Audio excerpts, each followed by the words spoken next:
E eu quero que você abra, por gentileza, a sua Bíblia, na primeira epístola de Pedro, no capítulo 2. Nós vamos ler os versos 1 a 3, e antes disso, eu só quero fazer uma breve recapitulação daquilo que já falamos na semana passada. Lemos Isaías capítulo 6, e a gente destacou como o profeta Isaías, diante da revelação de Deus, ele vê Deus assentado no seu alto sublime trono. Ele tem não apenas uma percepção da grandeza, da majestade de Deus, mas serafins, seres celestiais estão à volta do trono proclamando: Santo, Santo, Santo é o Senhor dos Exércitos. E diante dessa percepção gigantesca da santidade de Deus, o que Isaías enxerga, um contraste muito acentuado, é a miséria, a falha dele, a ponto de dizer: ai de mim, sou um homem de lábios impuros e habito no meio de um povo de impuros lábios.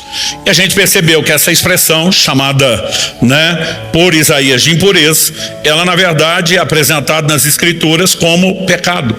Porque um dos anjos pega uma brasa do altar com uma pinça, com uma tenaz, põe na boca do profeta e diz: a tua iniquidade foi removida, o teu pecado foi perdoado. A partir dessa declaração de um pecado, de um departamento específico dos lábios, da boca, aquilo que o tipo de pecado se comete com a língua, ou seja, falando, a gente destacou que a Bíblia apresenta pecados que são específicos da língua. Nós podemos falar de pecados que são familiares, quebram os princípios da família, relacionais, todo tipo de relacionamento, mas a Bíblia tem essa categoria de pecados da língua. No Salmo 39:1, o salmista diz: eu disse comigo mesmo, guardarei os meus caminhos para não pecar com a língua, porém mordaça a minha boca. Então, se há pecados da língua, esses pecados tanto devem ser evitados, como quando, se nós reconhecemos que já os cometemos, não evitamos, o processo de arrependimento, como diz Isaías, de se expor aos recursos divinos para a santificação, precisa acontecer na minha e na sua vida. E eu disse que seriam 3 domingos aqui de confronto, porque a palavra expõe a nossa realidade, a distância entre aquilo que somos e o que deveríamos ser, mas que a perspectiva deve ser correta. Ou seja, nenhum de nós deve sair desanimado pelo que ainda não alcançou, mas encorajado a ser trabalhado por Deus, corresponder com Ele e avançar para aquele lugar que Deus tem para nós. Por que é que Deus expôs o pecado de Isaías? Não foi para dizer: olha, infelizmente, por causa disso eu não posso te usar. Foi para poder aperfeiçoá-lo, para que então depois Deus pudesse falar o que o profeta ouviu: a quem enviarei, quem há de ir por nós? E o profeta, agora aperfeiçoado, pudesse responder a Deus: eis-me aqui, envia-me a mim. E aquela boca, antes tomada pela impureza, agora santificada, pode se tornar um instrumento de Deus. Isaías se torna um dos maiores profetas, não só do Antigo Testamento, mas de toda a história da humanidade. Porque aquilo que já serviu ao pecado, como a nossa boca, a nossa língua, pode ser santificado e pode ser usado para a glória de Deus. E esse é o plano e o propósito de Deus para cada um de nós. Talvez não seja o tema mais popular ou mais empolgante, mas como Paulo fala aos presbíteros de Éfeso, lá em Atos 20, eu não deixei de vos anunciar todo o conselho de Deus. De tempos em tempos, orando, eu questiono: Deus, o que de importante nas escrituras que a gente está deixando de lado? Aliás, terminei ontem um período de oração, intercessão em prol da igreja, de 40 dias de oração e jejum, e a minha expectativa era chegar para esses 3 domingos só com mensagens de avivamento. Quando tentava convencer Deus sobre isso, Ele me disse: que é avivamento, vamos limpar a casa, vamos arrumar aquilo que atrapalha o mover mais profundo, E Deus nos deu essa direção de não apenas refletir, mas a partir disso poder corresponder ao que Ele vai falar. Semana passada nós falamos de murmuração e insultos. Hoje nós vamos falar sobre maledicência e fofoca. Você preferiu o termo bíblico mais refinado, é mexerico. Semana que vem nós vamos falar sobre mentira. Eu tinha anunciado que seria mentira e calúnia. Já troquei a palavra calúnia por falso testemunho, Ela se repete um pouco mais na escritura e eu creio que seja uma definição melhor. Na semana passada falamos de vários versículos que destacam a importância de controle na área da língua, e eu não vou lê-los todos, mas a cada mensagem eu quero apresentar algum que não falei antes. Em primeira epístola de Pedro, nós vamos ler já o capítulo 2, que vai ser o nosso ponto de partida, mas no capítulo 3, no verso 10, ele cita o Salmo 34, de 11 a 14, cuja essência da mensagem é: pois aquele que quer amar a vida e ter dias felizes. Quantos querem amar a vida e ter dias felizes? O texto diz: refreie a língua do mal e evite que os seus lábios falem palavras enganosas. Nós já vimos que Tiago destaca que todos tropeçamos em muitas coisas, mas se alguém refrear sua língua, é varão perfeito. Praticamente quase todas as outras áreas vão refletir a ordem quando conseguimos refrear a nossa língua. Então nós precisamos entender o que Deus tem, para nós. E antes de falar de maledicência e fofoca, vamos partir de uma orientação bíblica clara. Primeira carta de Pedro, Epístola de Pedro, capítulo 2, versos 1 a 3. Portanto, abandonem toda maldade, todo engano, hipocrisia e inveja, bem como todo tipo de maledicência. Como crianças recém-nascidas, desejem o genuíno leite espiritual, para que por ele lhes seja dado crescimento para a salvação, se é que vocês já têm experiência de que o Senhor é bondoso. Quando o apóstolo Pedro fala de coisas que devem ser abandonadas, nenhum de nós vai discutir que isso tem que ser deixado de lado. Abandonem toda maldade, todo engano, hipocrisia, inveja.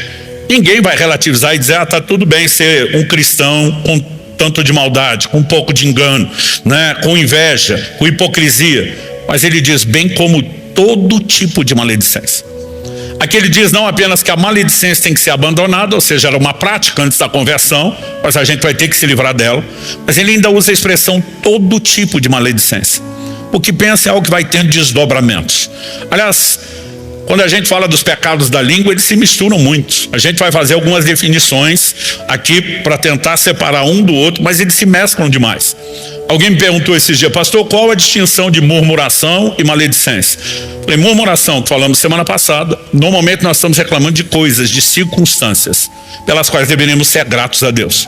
Maledicência, normalmente nós estamos falando de pessoas, mas às vezes a prática de falar mal, ela também é o ato de murmurar e de reclamar, porque essas coisas, elas se mesclam. Mas quando você olha o chamado do apóstolo Pedro, por que é que nós temos que abandonar a maldade, engano, a hipocrisia, a inveja e todo tipo de maledicência? Ele diz assim: como crianças recém-nascidas. Ele está dizendo: vocês nasceram de novo.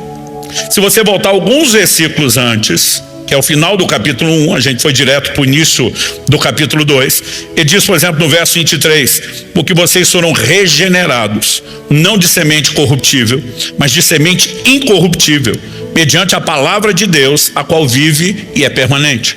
Ou seja, quando nós somos gerados, naturalmente falando, entramos nessa vida, nós viemos de uma semente corruptível, herdamos uma natureza pecaminosa. Agora, quando nascemos de novo em Cristo, recebemos uma nova natureza.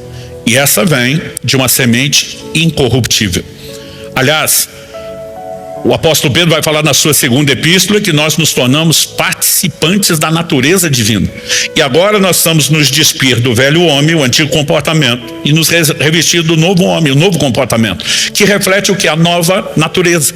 Então ele está apelando para uma experiência que foi produzida pelo recebimento da própria palavra de Deus. No verso 22 ele diz: tendo purificado a alma pela obediência à verdade. Então eles passaram por purificação, porque receberam a verdade da palavra e obedeceram, corresponderam. Ou seja, é indiscutível que essas pessoas nasceram de novo, foram regeneradas. Apesar dele dar um tom quase irônico no verso 3, se é que você já tem experiência de que o Senhor é bondoso. Tipo, se foi mesmo verdade, se vocês realmente provaram a bondade de Deus nascendo de novo, então lembre que algumas práticas que eram anteriores a essa experiência não podem mais estar na sua vida. Você vai ter que abandonar, vai ter que se livrar disso. Ele não está dizendo que nenhum de nós se converteu sem, e nem tampouco que isso desaparece automaticamente. A eliminação dessa conduta, ela precisa ser intencional, Ele termina a última frase do verso 25, antes de falar o que falou: essa palavra é o evangelho que foi anunciado a vocês. O mesmo evangelho que anuncia o perdão dos nossos pecados, a remoção da condenação, também proclama para mim e para você mudança de conduta e mudança de comportamento. A gente já falou semana passada, eu repito, temos uma experiência de santificação inicial na conversão, mas existe uma experiência de santificação progressiva posterior à conversão. Segundo aos Coríntios 7:1, o apóstolo Paulo diz que nós temos que aperfeiçoar a santidade no temor do Senhor. Aperfeiçoar a santidade significa abandonar o pecado, deixá-lo de lado, inclusive os pecados da língua. Ou seja, precisamos de santificação nessa área também. E o apóstolo Pedro chama isso de crescer para a salvação. Ele diz, já que agora vocês são crianças recém-nascidas, e ao usar essa expressão ele está dizendo, não se espera grande maturidade espiritual de alguém que acabou de converter. Mas o que se espera é que essa criança chore pelo leite, anseie pelo alimento, porque o alimento vai fazê-la crescer. Então, evidentemente, nós temos que ser pacientes, porque transformação é um processo, mas todo crente precisa ter um tamanho anseio pela palavra, a ponto de permitir que essa mesma palavra que ele deseja o faça crescer para a salvação. A salvação não é ato consumado. Aquilo que começou está em desenvolvimento. Nas palavras de Paulo aos Filipenses, desenvolvei a vossa salvação com temor e tremor, o que envolve abandonar a prática da maledicência, porque isso é apresentado nas Escrituras, eu quero deixar claro, como pecado. E se é pecado, não pode ser tolerado. Porque de alguma forma certas práticas a gente diz, não, isso aqui é horroroso, não podia estar na vida do cristão. E outras a gente relativiza a ponto de defender e ficar um pouquinho mais confortável, né, com a presença delas na nossa vida. Então eu quero destacar em primeiro lugar o problema da maledicência. Apresentá-lo como pecado, algo que é uma questão de caráter, que não pode ser parte da nossa vida. Depois vamos ampliar um pouquinho mais o assunto, falando a respeito de como agir com os maledicentes, porque a Bíblia fala disso. Não adianta apenas eu e você vencermos o nosso problema. A gente precisa saber lidar com gente que ainda não venceu deles, para só depois falar da fofoca. Mas o que eu vou falar no meio sobre como lidar com os maledicentes vale para as duas coisas. É para o maledicente e para o fofoqueiro ou o mexeriqueiro. Pastor, não é muito fina a linha entre uma coisa e outra? É. A diferença é a desculpa que cada um dá. O maldizente, ele admite que está falando mal mesmo de alguém. O fofoqueiro, às vezes, ele diz, não estou falando de ninguém, só estou contando as coisas. Tipo assim, só estou passando um fato, faça você o juízo que quiser. Então, às vezes, ele tem uma desculpa de tipo, eu não quero depreciar. Mas a verdade é quando você expõe certas situações que não precisavam ser expostas, você está levando as pessoas a fazer mau juízo, né, dessas outras. Mas como a Bíblia fala tanto de um como de outro, eu vou separar os dois assuntos. No meio, eu vou falar sobre como agir, né, com o maldizente, mas isso também serve para o mexeriqueiro, como é a linguagem bíblica. Então vamos para o problema da maledicência. Em primeiro lugar, Tiago capítulo 4, 11, diz assim, irmãos, não falem mal uns dos outros. O texto é claro, é direto. Não precisa discutir, não precisa de interpretação, não precisa de nenhuma análise profunda. Aliás, você pode repetir comigo, diga, não falem mal uns dos outros. Curioso que ele está dizendo, irmãos, ele não está falando, olha, isso é um problema de quem não tem Jesus. Porque a gente já se converteu com esse problema. Alguns de nós crescemos em lares onde havia uma estrutura de entendimento bíblico. Eu tive esse privilégio, né? Não se ouvia falar mal dos outros dentro da minha casa. A gente foi instruído sobre isso. Nem todos tiveram o mesmo bom exemplo que eu tive. Alguns cresceram, na verdade, tendo um péssimo exemplo.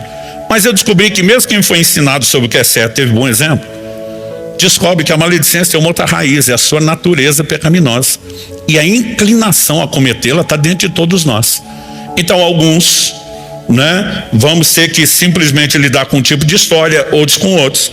Mas a orientação bíblica é antiga, que naquela época os problemas eram os mesmos de hoje. Aliás, você pode olhar, Tiago está falando cerca de 2000 anos atrás, você pode voltar mais de 3.500 anos atrás, né? Na época, por exemplo, ali de Moisés, ou mesmo antes de Moisés, o início dos registros bíblicos, e você vai perceber que problemas como esse já eram cometidos desde o início da humanidade, porque tem a ver com a natureza. Mas Tiago não para aí, ele diz, irmãos, não falem mal uns dos outros. Eu vou ler o verso 10 e 11. Aquele que fala mal do irmão ou julga seu irmão, fala mal da lei e julga a lei. Ora, se você julga a lei, já não é observador da lei, mas juiz. Então, em primeiro lugar, nós temos uma ordem clara de não falar mal dos outros. E se é uma ordenança bíblica, e a definição bíblica de pecado, 1 de João 3,4, é que o pecado é a transgressão da lei. Desobedecer à lei divina e falar mal é pecado. Né? Maledicência é pecado, não é apenas um mau hábito, não é apenas algo que atrapalha relacionamentos, né? Ele fere a essência da nossa relação com Deus, é tratado como pecado.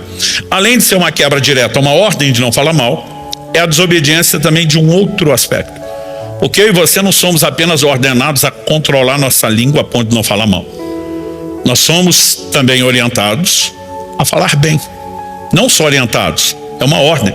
Lucas capítulo 6, verso 28, Jesus no Sermão do Monte diz, bendizei os que vos maldizem, Ou seja, eu não apenas me abstenho de falar mal, eu preciso aprender a falar bem. Tiago capítulo 3, eu li isso semana passada, do verso 2 ao 8. Eu quero repetir só o 7 e o 8. Eu vou ler até o 12, Tiago 3. A escritura diz: pois toda espécie de animais, de aves, de répteis, de seres marinhos se doma e tem sido domada pelo gênero humano. Eu acho impressionante a capacidade do homem de domar os mais distintos animais. Uma coisa é você pensar no cachorro, que a gente convive bem, né? Mas você olha desde a antiguidade, o homem domando os cavalos. Já tive lugares como na Tailândia, eles domam os elefantes e às vezes usam como montaria, né? Lugares como a Índia, você vê os encantadores serpentes, consegue com música ter controle, né?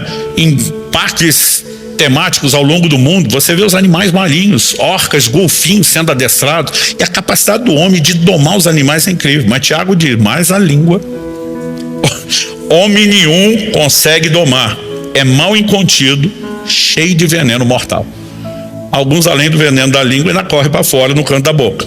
Mas o texto continua e diz assim: com ela bendizemos o Senhor e Pai, também com ela amaldiçoamos as pessoas criadas à semelhança de Deus. De uma só boca procede bênção e maldição. Meus irmãos, isso não deveria ser assim. Você pode repetir comigo? Isso não deveria ser assim. Tiago continua perguntando: por acaso pode a fonte jorrar do mesmo lugar água doce e amarga? Meus irmãos, será que a figueira pode produzir azeitonas ou a videira figos? Assim também uma fonte de água salgada não pode dar água doce. A mesma boca não pode produzir bênção e maldição. Pastor, então só vou não amaldiçoar? Não, você não pode só não amaldiçoar. Você tem que abençoar, você tem que bendizer. Não apenas a Deus, mas falar bem, né? Bendizer no sentido de abençoar, não, né? Louvor no sentido de exaltação como culto às pessoas. É uma ordem bíblica. E a maledicência, ela quebra a proibição de falar mal e ela violenta a ordenança de falar bem. Então dá para chamar de um pecado duplo, né? Com a mesma coisa você conseguiu quebrar 2 mandamentos. Agora, a questão não é se eu e você temos que lidar com a maledicência, é quanto ainda temos que lidar. É quanto disso ainda tem dentro de nós. Não significa que eu e você não tivemos nenhum tipo de mudança, né? Mas Tiago, antes de falar da língua, no capítulo 1 e no verso 18, ele fala que Deus, segundo o seu querer, nos gerou pela palavra da verdade. Está falando da experiência de novo nascimento. Quando chega no verso 21, ele diz: portanto, deixando toda a impureza e acúmulo de maldade, acolham com mansidão a palavra implantada em vocês, a qual é poderosa para salvar as vossas almas, né? Ele está falando de uma palavra que já nos regenerou, mas que agora tem que ser acolhida, não no nível do nosso espírito, onde ela entrou como semente incorruptível, gerando a nova natureza, mas agora ela tem que ser acolhida e abraçada para restaurar nossa alma, vai mexer nas nossas emoções, na nossa vontade, na maneira de pensar. Por quê? Ele falou que ainda existe acúmulo. Algumas versões traduziram isso como vestígio de maldade. Quando eu e você nos convertemos, né, a gente pode olhar e muito do mal que esteve presente na nossa vida foi arrancado, graças a Deus. Mas normalmente ele deixa vestígio. É impressionante como os peritos criminais conseguem, pelos vestígios da cena do crime, às vezes conseguir saber que tipo de crime foi cometido. Então, se tem uma parede furada de bala, sabe que uma arma foi disparada. Dependendo a angulação, sabe a altura do disparo. Dependendo da profundidade de penetração da bala, a distância que estava. Porque às vezes o vestígio, ele denuncia o crime, não está mais lá, mas ele dá para saber o que aconteceu. E alguns de nós temos marcas e vestígios de coisas que já não estão presentes na nossa vida, mas que ainda, enquanto vestígio, tem que ser tratado. Então, acúmulo de maldade. Alguns de nós já não falamos mal como falávamos antes, mas às vezes ficamos naquela compensação. Já não é como antes, mas ainda temos coisas a ser tratadas. Esse assunto da maledicência, talvez de todos os pecados da língua que estamos destacando aqui, é uma das coisas que Deus mais fortemente, né, procurou trabalhar no meu coração, me fazendo entender se é uma questão de caráter. Em 2001, lembra exatamente o ano, né, porque foi pouco tempo depois daquele atentado terrorista das Torres Gêmeas nos Estados Unidos, que aconteceu em setembro de 2001. Então isso, né, aconteceu depois da metade da segunda quinzena de setembro, ali até o começo de outubro, alguma coisa assim. Eu tive um desafio na área de de saúde, que eu tive um problema antigo, que quase não se ouve falar hoje em dia. Na época que eu tive, há 24 anos atrás, já não era tão comum, né? Eu lembro quando fui conversar com o médico, tentando descobrir o que estava acontecendo com a minha perna, eu falei para ele, a avó da minha esposa diz que é erisipela. Ele falou, se a avó da sua esposa disse, porque elas têm um poder diagnóstico melhor que o nosso, que a gente quase não vê isso hoje. Eu lembro que eu ri da conversa dele, mas ele basicamente me explicou, falou, Luciano, a erisipela é uma bactéria, normalmente entra por alguma ferida, provavelmente no pé, porque você tem algo que está acontecendo aí na perna. Ela se manifesta no momento de baixa imunidade do corpo. Mas, em essência, o que ela provoca? Duas coisas. Primeiro, uma febre localizada intensa. Não é em todo o corpo, mas naquele lugar é absurda a mudança de temperatura. Segundo, ela mexe principalmente na circulação sanguínea. Então, a pele fica inchada, as veias parecem estar todas afetadas. Eu não podia ficar de pé, porque o lugar vai ficando tão dolorido que quando você fica em pé e o sangue desce para a perna com um pouco mais de força, a dor era insuportável. Eu cheguei a ficar 3 semanas numa cama, levantando uma única vez, né, ao dia, para numa única ida, com só sofrimento, fazer tudo que precisasse no banheiro, né, de necessidades a banho, era um sofrimento. Na primeira semana ainda fiquei me dando alguma desculpa, vou ter um tempo fora da correria, vou aproveitar isso orando. Mas pensa num céu que estava fechado, de bronze. Pensa na oração que não fluía, leitura bíblica que não rendia. Chegou uma hora eu falei, não, vou ler os livros que eu preciso estudar, aprender. Também não fluía. Com uma semana eu desisti da parte espiritual. Falei para minha esposa, pede para os amigos subirem, na época era pesado, televisão e videocassete. Vou para o entretenimento. Não achava que aquilo ia durar tanto tempo. Quando entrou a 3ª semana, eu não aguentava mais nem ver filme. Aquilo estava um tédio, sem contar o sofrimento. Eu lembro quando entrou a 3ª semana, eu comecei a orar. Falei, Deus, até hoje, todo tipo de enfermidade, situação, desafio no corpo que eu lido, a gente enfrenta não só com medicação, com oração e fé, né? Para você ter ideia, o médico me informou, falou, Luciano, não é qualquer antibiótico que resolve isso. Ele falou, penicilina, por exemplo, na época ainda se usava, já não tanto. Ele falou, não vai nem cócego. Eu lembro que na época ele fez uso de um antibiótico, era o cipro, que eles estavam usando naqueles outros ataques terroristas biológicos que apareciam traques nas cartas, né? Ele me disse o seguinte, nós vamos entrar coisa pesada, mas nada estava fazendo efeito.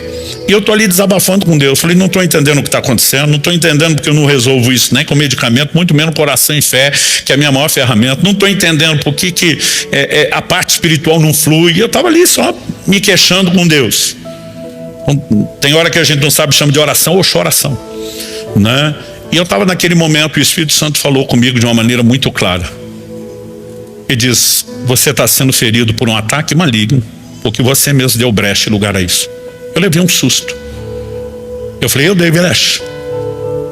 Como é que eu não sei? O que é que eu fiz? E o Senhor falou para mim, você abriu uma porta, rompendo sua proteção pelo pecado da maledicência.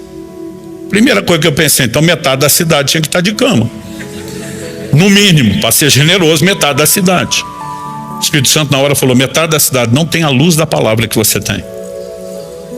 A Bíblia diz que a quem muito é dado, muito será cobrado. Cada um de nós vai ser cobrado, aliás, estou aumentando sua responsabilidade nesses domingos, de corresponder com Deus. E eu falei para Deus, que pecado exatamente de maledicência? Sempre foi uma coisa que a gente procurou cuidar. E Deus me trouxe à tona claramente uma situação que a gente estava lidando no contexto da liderança da igreja. Tínhamos algumas situações a serem resolvidas. Semana passada, quando falei de murmuração, eu citei Atos 6. Com o crescimento da igreja, sempre há desafios e ajustes. E algumas viúvas começaram a ser esquecidas, isso era fato. Ninguém inventou o problema, estava lá. O que as pessoas inventaram foi o motivo do problema. Os helenistas começam a murmurar contra os hebreus, como quem diz, se a gente falasse hebraico, fosse da mesma cultura como eles, não estaríamos esquecendo. Ou seja, o problema não era a incapacidade de atender todos. Naquele momento para eles isso é preconceito e algumas coisas começam a ter dano. Nós tínhamos alguns problemas reais e algumas reações que precisávamos cuidar, como os apóstolos levantaram para resolver. Mas não havia acordo na liderança. E eu lembro que eu me dirigi ao nosso líder principal e falei, vou falar só com você e não na frente de toda a equipe, algo que eu entendo que talvez você não esteja vendo e que as suas decisões não estão cobrindo isso e o problema só vai piorar. Eu falei, então, vim sozinho, só eu e você, e não vou falar disso para mais ninguém. Na próxima reunião, ele abre o assunto e diz: Luciano me procurou com preocupações que eu acho que toda a equipe tem que saber, e não é só eu. Ele não quer me expor, mas ele acredita que eu estou agindo errado e eu quero que ele fale com vocês. A partir do aval dele, falei: você tem certeza? Ele falou: sim. Eu abri para toda a equipe. O problema, minha esposa disse: você não precisa estar certo para ganhar a discussão, você só pode ser bem persuasivo, bem argumentador. E eu convenci todo mundo do ponto de vista. Mas ele queria que eu abrisse para simplesmente dizer que nós não pegaríamos o meu caminho. O problema é que todo mundo ficou com o meu argumento. Então, quando a reunião terminou, a gente continuava as reuniões extraoficiais, conversando entre a gente. Quando Deus falou que aquilo era maledicência, eu falei: pera. Eu falei só com ele, não falei na frente de todo mundo. Eu abri para os outros que ele mandou. E o que eu estou falando agora com os outros não é nada que ele não saiba. Deus me disse: tem 2 tipos de maledicente, o falso e o honesto. Você é honesto, mas ainda está cometendo a maledicência. O que precisava ser tratado na reunião foi: você continua fermentando todo mundo. E naquele momento, Deus me fez uma pergunta, e foi isso que me quebrou. Se você tivesse se colocar no meu lugar e enviar o seu próprio filho à terra para salvar a humanidade, que tipo de pai adotivo você escolheria para ser um espelho para o seu filho?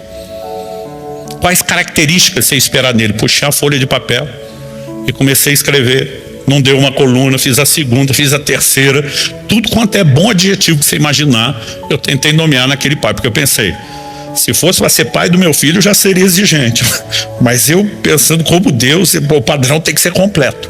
Eu enchi 3 colunas numa folha só, numa página só, de adjetivos. E quando eu terminei, falei: eu acho que isso aqui estava bom. Eu não sabia para onde ia a conversa. Foi nesse momento que o Espírito Santo falou comigo: vá lá para Mateus capítulo 1 e vai ver a minha lista a respeito da pessoa que eu escolhi. Eu fui para Mateus 1, 18 e 19, que eu quero ler com você. A Bíblia diz assim: ora, o nascimento de Jesus Cristo foi assim: estando Maria, sua mãe, desposada com José, sem que tivessem antes coabitado, achou-se grávida pelo Espírito Santo. Mas José, seu esposo, sendo justo e não a querendo infamar, resolveu deixá-la secretamente. Tudo que a Bíblia diz sobre José cabe em 2 descrições, 2 adjetivos: justo e alguém que não quis infamar ou difamar ou falar mal de Maria. A Bíblia diz que estão noivos, comprometidos um com o outro por casamento. E daqui a pouco José descobre que Maria está grávida. Você acha que a primeira coisa que passou na cabeça dele foi: obra do Divino Espírito Santo? O maior milagre da humanidade está acontecendo logo comigo. Primeira coisa que ele pensa é que Maria foi infiel. Ele não vai sustentar o compromisso, casamento cancelado. Mas se José abre a boca e expõe: essa mulher está grávida, não fui eu, de acordo com a lei de Moisés, Maria teria que ser apedrejada. Ele podia pensar: fez mal para mim, eu acabo com a sua vida, miserável. O que muitos fariam. Aliás, por menos do que isso, nós já fizemos coisas piores. Mas a Bíblia diz: porque ele era justo, caráter. E diz: eu não preciso difamá-lo. É só não entrar nessa relação. Ele também não age só por impulso. A Bíblia diz que enquanto ele está ponderando as coisas, o Espírito Santo diz: ei, agora Deus vai visitá-lo, explicar, dar o outro lado da versão, dizer o que ele deve fazer. Mas até que ele entenda, ele já tinha um posicionamento: eu não falo contra essa mulher. E Deus me disse: tudo o que eu precisava em alguém que seria o espelho para o meu filho era um padrão de caráter que não difame ninguém, nem quando acho que tem motivo. E o chão sumiu debaixo do meu pé. Eu nunca tinha olhado para isso como um traço de caráter tão importante, tão necessário. O que é que se espera de mim e de você, meu querido? O apóstolo Paulo fala em 2 Coríntios 12, 20: pois tenho receio de que, indo eu até aí, não os encontre na forma em que gostaria de encontrá-los.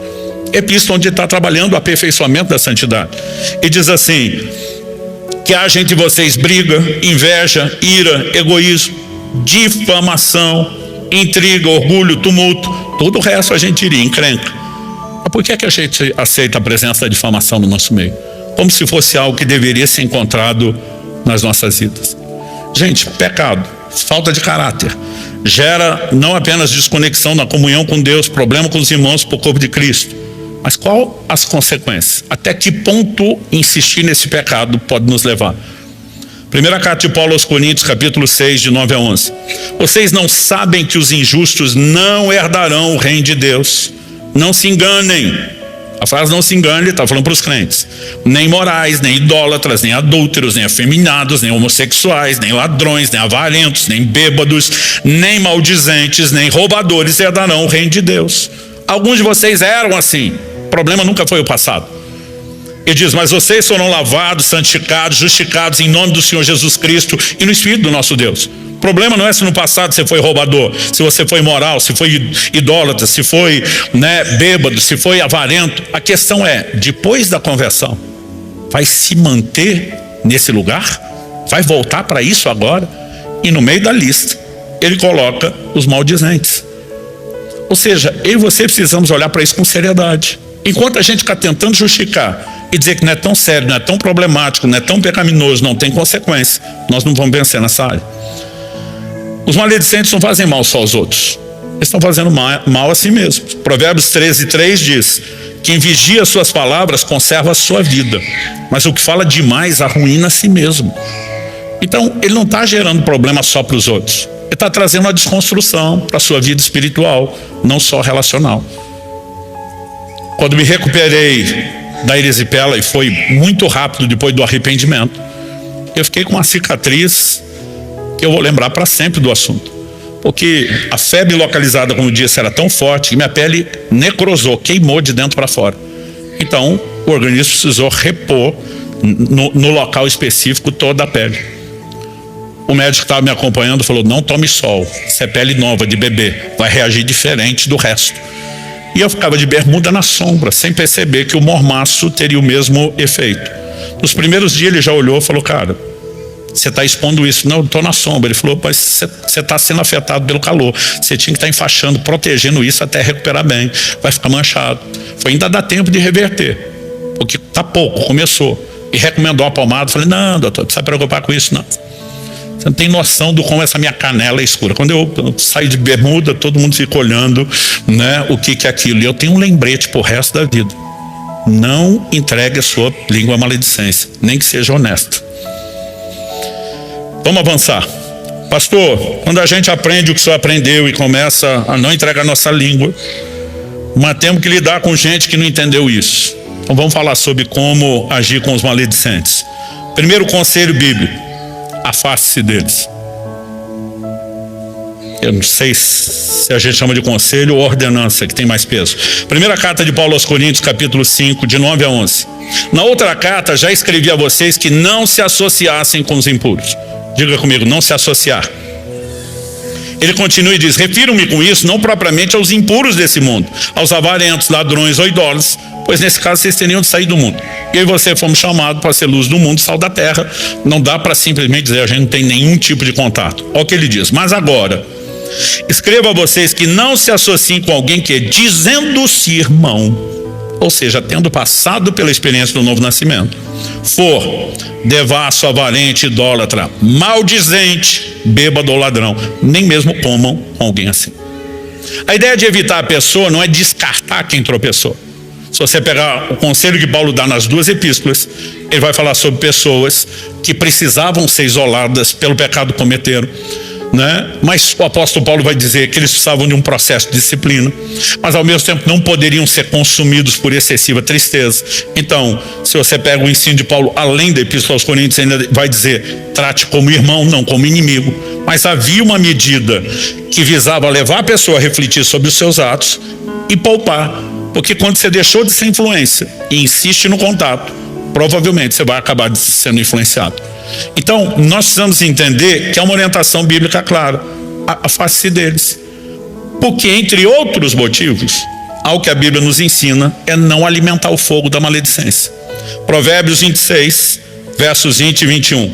O texto diz, sem lenha o fogo se apaga, e não havendo difamador, infamador, quem produz má fama de alguém, cessa a discórdia.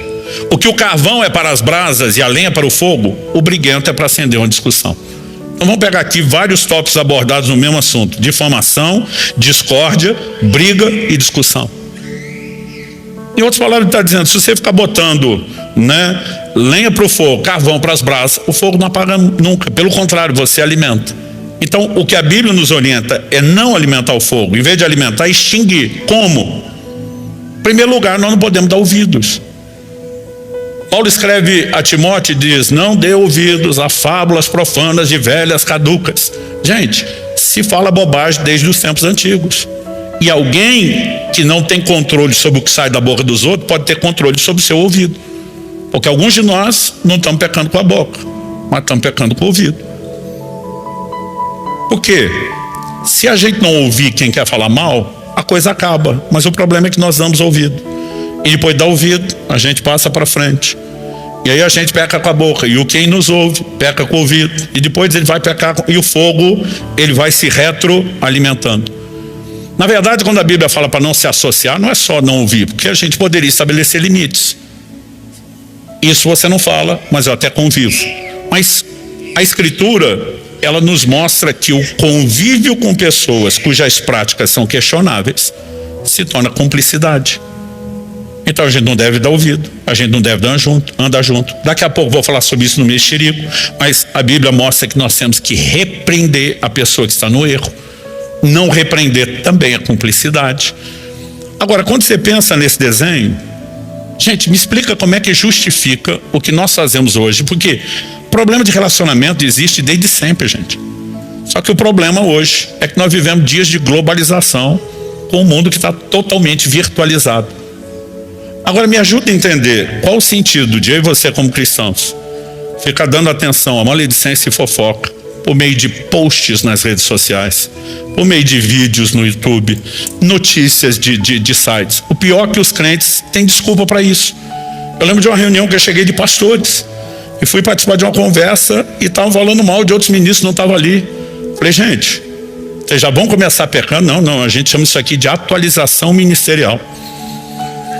Sabe, eu não estou dizendo que você tem que ser descontextualizado.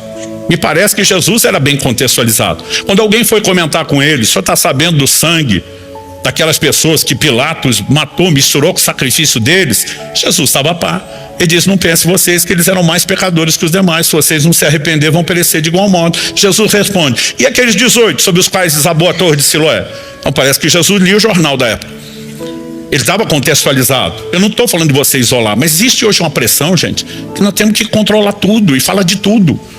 Toda hora as pessoas me cobram. Está sabendo de fulano? Não vai se posicionar? Eu falei, gente, eu lá sou o xerife do universo, que tem que ficar agora vigiando a vida de todo mundo. E não é só vigiar, investigar. Porque como é que você se pronuncia sem ouvir todos os lados, né? Então assim, hoje existe uma tendência, uma pressão de que a gente tem que falar. E nós estamos cometendo um outro erro. Atos capítulo 17, e a Bíblia não inseriu essa informação na Escritura à toa, ela fala o seguinte sobre o povo de Atenas, gente de alto nível cultural, ok? Acontece que todos os de Atenas e os estrangeiros residentes não se ocupavam com outra coisa, senão dizer ou ouvir as últimas novidades. Dizer e ouvir. Porque um está falando, o outro está ouvindo. Se não tiver essa mescla, a fofoca não se espalha, a maledicência não se cria. E às vezes nós ficamos justificando, não é atualização. Até que ponto a gente precisa de tanta informação? E por que tanta ênfase só naquilo que é ruim? Com tanta coisa boa para falar? As pessoas às vezes me falam, pastor, viajando por aí, o senhor deve ter visto muita coisa ruim. Eu falo, vi, mas vejo muito mais coisa boa do que ruim. Por que a gente não foca em falar delas? Por que a gente não passa para frente boas notícias, né? Por que a gente não coloca a nossa língua a serviço do reino de Deus? Então, nós precisamos de entendimento. Enquanto a gente fica justificando que isso é atualização, informação, é quase como se fosse consumir notícia, nós estamos equivocados. Porque outro dia um me falou, não, pessoal, atualização. Isso aqui é tipo assim, fofoca evangélica. Falei, tem adultério evangélico? Ele falou, não. Falei, tem homicídio evangélico? Não. Eu falei, mas agora você pega um outro pecado e justifica que esse pode ser a nossa versão? Então deixa eu te dizer algo, querido. Quando você consome esse tipo de conteúdo na internet, você é cúmplice. O pior, dá engajamento. Até quem entra para tentar ser crente, vou falar contra, né? Meu amigo, deixa eu te dizer algo. Não é inteligente seu comentário e engajamento. Melhora o algoritmo e vai promover mais ainda aquilo que você está atacando. O conselho bíblico é, se afasta, não associe, não dê ouvido, vamos apagar esse fogo. É bem mais simples, quem está entendendo? Além disso, não retribua a difamação recebida. Porque eu conheço gente que normalmente não fala mal, até falarem dele. Aí a pessoa diz assim, não, mas agora fulano começou, tem que me defender. A pergunta é, será? Jesus disse, eu citei antes Lucas 6, 28, bendizei aos que vos maldizem, orai pelos que vos caluniam. Tudo que você precisa é aprender a falar bem e orar. Eu lembro de um episódio específico. Estava num evento e eu falei publicamente, falei bem de uma pessoa. E o que eu falei é verdade. A pessoa era louvável naquilo que eu falei. Mas alguns pastores me procuraram depois e falaram, olha, nós estamos bolados. Ou você é crente de um jeito que nós não entendemos, ou você é um falso. Falei, por quê? Ele falou, a gente sabe que você sabe que fulano tem falado mal de você. Eu falei, que tem a ver uma coisa com a outra. Falei, o que fulano faz revela quem ele é. O que eu faço revela quem eu sou. A gente tem que escolher. O que eu falei sobre essa área específica é mentira? Vocês conhecem ele? Não, é verdade. Eu falei, então ele tem que ser louvado por isso. A outra parte, eu prefiro ficar quieto, já que não dá para falar bem daquilo. E eu vou continuar orando por ele. Gente, não é uma opção. É uma ordem bíblica, é cristianismo. Quem está entendendo? Então vamos além disso. Nós temos que seguir o exemplo de Jesus. Não só o que ele falou, mas principalmente, né, o que ele fez. Porque ele não foi incoerente quanto ao que ele nos ensinou. Ele praticou tudo que ele nos pediu. 1 de Pedro, capítulo 2, de 21 a 23. Eu sempre conheci e entendi esse texto. Mas eu confesso que eu nunca tive uma clareza de entendimento dele tão forte como do ano passado para cá. Ano passado, talvez pela primeira vez em mais de 30 anos de ministério, a gente sofreu uma série de ataques, difamações na internet.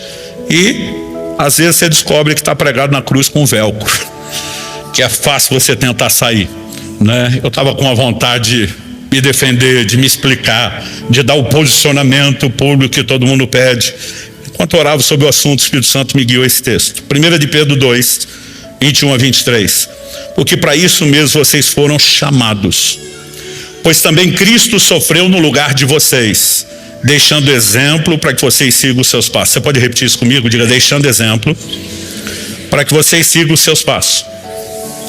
Gente, que exemplo? Está falando do sofrimento de Jesus. Quer dizer que eu e você vão ter que morrer na cruz como ele para salvar a humanidade? Não, não é esse sofrimento. Que sofrimento está em questão? Vamos continuar. Ele não cometeu pecado, ênfase em pecado, nem foi encontrado engano em sua boca. Estou falando de pecar com a fala. Pois ele, quando insultado, não revidava com insultos. Quando maltratado, não fazia ameaças, mas se entregava àquele que julga retamente.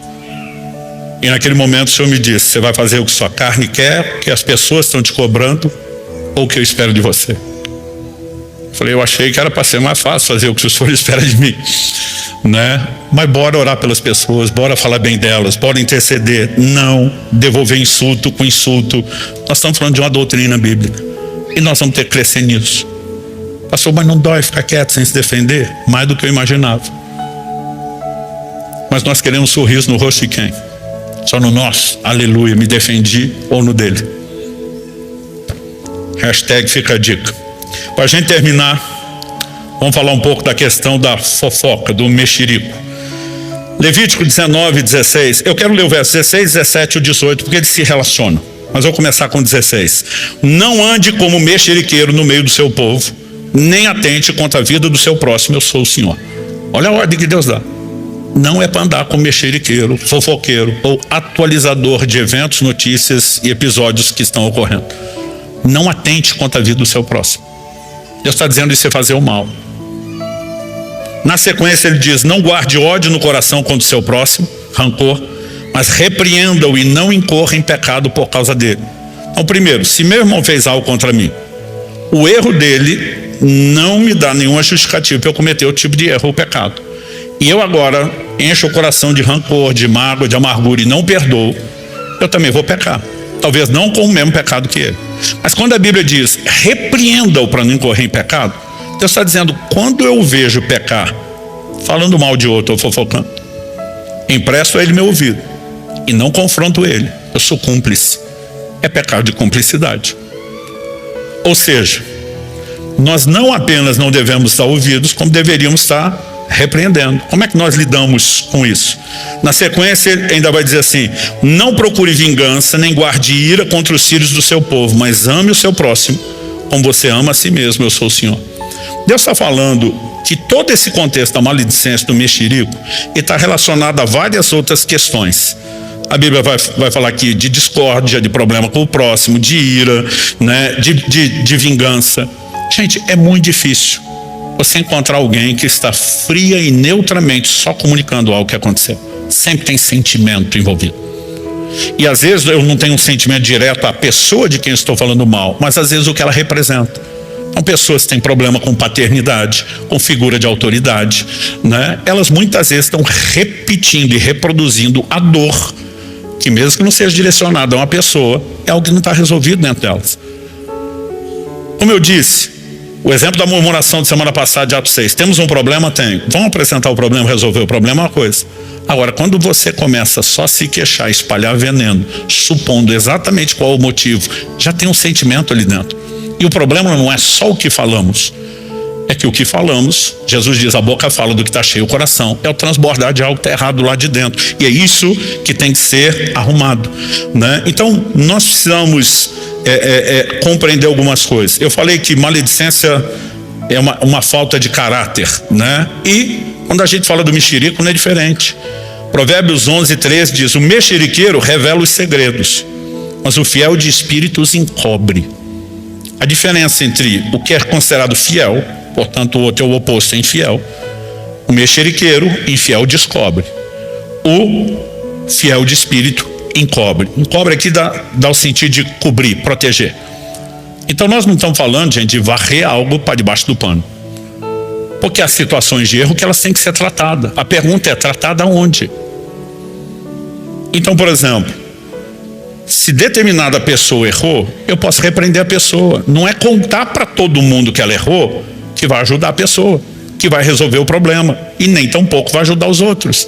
Existem certos níveis de competência. Então, por exemplo, o apóstolo Paulo escreve a Timóteo e diz, não aceite acusação contra presbítero. Presbítero é os pastores de governo do rebanho, a não ser com 2 ou 3 testemunhas. Então, se esses camaradas, ainda que uma posição de liderança, não estivessem agindo de forma errada, tinha que ter espaço por disque de denúncia. Agora ele está dizendo, não é a palavra de um contra o outro. Tem 2, 3 testemunhas, é um fato. Podemos investigar, averiguar, a denúncia tem que ser acolhida. Então, encobrir não é esconder o que acontece de errado, mas é tratar nos canais competentes. Então, assim, eu posso tratar direto com a pessoa, eu posso envolver o líder da pessoa para tratar com ela. E eu escolho sair falando para todo mundo. Tem gente se dizendo profeta para justificar seu lado mexeriqueiro. Os profetas iam confrontar as pessoas. Então você vai ver lá o João Batista que perde sua cabeça, porque ele vai lá no Herodes dizer, não é lícito o que você está fazendo. Ele não saiu falar para o resto do povo, gente, o que ele faz não é lícito. E as pessoas estão confundindo as coisas. Agora, mesmo quando nós falamos da queda de pessoas que tem que ser tratado nos lugares certos, nem tudo isso tem que ser público. Saul está perseguindo Davi, tentando matar Davi, se opondo a tudo que Deus tem na vida de Davi. O povo diz, se vingue, se defenda, isso é legítima defesa. Ele diz, não toque no ungido de Deus. E o dia que Saul morre, alguns lugares da Davi estariam fazendo festa, pelo menos por dentro. Deus pesou a mão, é o gospel vingativo, aquele evangelho de agora chegou a hora. Davi chora, Davi compõe uma canção de lamentação que envolve não só seu amigo Jonatas, mas Saul, seu pai, como caíram os valentes. Ele prefere olhar em tudo que de bom aquele líder tinha feito pela nação, como tinha livrado ele dos filisteus, dos seus inimigos, e no meio da sua lamentação ele diz, não proclamem isso nas ruas de Gate. Notícia ruim, não é para ser falada para todo mundo. A gente chora, a gente lamenta, a gente conserta, tem que consertar, mas não precisa botar a boca no mundo. Dá para entender a diferença? Então, certas coisas elas são cobertas no sentido de exposição desnecessária. Não que não devam ser tratadas, mas vão para os fóruns competentes. E se nós não vigiarmos em relação a isso, nós vamos ter problema. Agora, assim como falamos do maldizente, do maledicente, a Bíblia ensina a evitar companhia e conversa dos mexeriqueiros. Provérbios 20:19. O mexeriqueiro revela os segredos, portanto não se meta com quem fala demais. Aliás, algo que eu aprendi, quem fala de outro para você, vai falar de você para outro. Então assim, não ache você que está falando de outra pessoa só porque a pessoa merece. Ele vai falar de você para outra pessoa. Então, se poupe de ser cúmplice e se poupe de problemas desnecessários. Pastor, o que fazer com tudo isso que nós temos ouvido? Na semana passada já falamos que a gente tem que encher o bom depósito e não o mau depósito. Em vez de ficar alimentando o coração com tudo quanto é tipo de post de fofoque que fala da vida dos outros, a gente tinha que encher o coração com o quê? Com a palavra de Deus. Se a boca fala do que está cheio o coração e eu só me atualizo, o que é que eu vou falar? né? Agora, se eu encho o meu coração com bom depósito, a chance de ter todo um linguajar diferente, orientado pelos padrões divinos, que vão produzir renovação da mente, mudança de comportamento, é gigante. Mas algo que eu aprendi depois da minha lição de Elisipela é que a gente tem que orar. Jesus nos ensinou a orar: não nos deixe cair em tentação, livra-nos do mal. E diz: vigiai e orai para que não caiam em tentação. Então comecei a orar muito mais por essa questão da boca. E como eu falei semana passada, uma oração que eu fiz muito foi o Salmo 141:3. Põe guarda a minha boca, Senhor, vigia a porta dos meus lábios.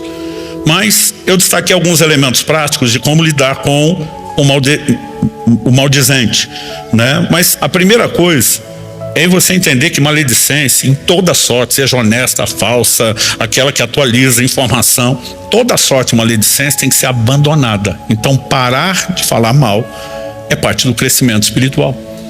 E você pode avaliar o quanto a pessoa cresceu pelo que ela fala.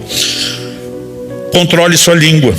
Provérbios 17:27 diz: quem controla suas palavras possui conhecimento, e o sereno de espírito é inteligente, né? Já vimos instruções de se afastar dos maledicentes, ainda que virtuais, se necessário ou se possível repreendê-los. Mas eu quero tocar de novo no assunto de Isaías. Quando a gente reconhece o erro, e Deus não expõe o erro para gerar um senso de culpa ou condenação, nós precisamos de arrependimento. O arrependimento nos leva a um toque divino, não só de perdão, mas de santificação. Porque o grande projeto de Deus é que nossa boca, em vez de fluir com maldição, ela seja algo que cumpra o propósito dele, e que eu e você possamos usar nossos lábios sempre para abençoar, não só bem dizer o Senhor, que é digno de honra e glória, mas aprender a se comportar como ele, abençoando e falando bem. O arrependimento, o reconhecimento, a própria instrução bíblica, ela é necessária. Sem ela jamais perceberemos como estamos errando, e nem a necessidade de conserto. Então, a minha oração é que essa série de mensagens te ajude a reavaliar para melhor, não para desânimo, não para se condenar, mas para dizer: eu também preciso crescer. Como eu disse antes, a questão não é se eu e você estamos envolvidos com murmuração, né, com maledicência ou fofoca, é o quanto ainda estamos. Mas todo esse resíduo tem que ser tirado, tem que ser eliminado. E nós vamos, com a graça de Deus, né, exercer controle, refrear a língua, e vamos vencer nessa área, que vai nos ajudar a ter vitória em muitas outras. Você recebe essa palavra? Vamos ficar em pé, vamos orar. Pai, pedimos mais uma vez graça e favor do alto.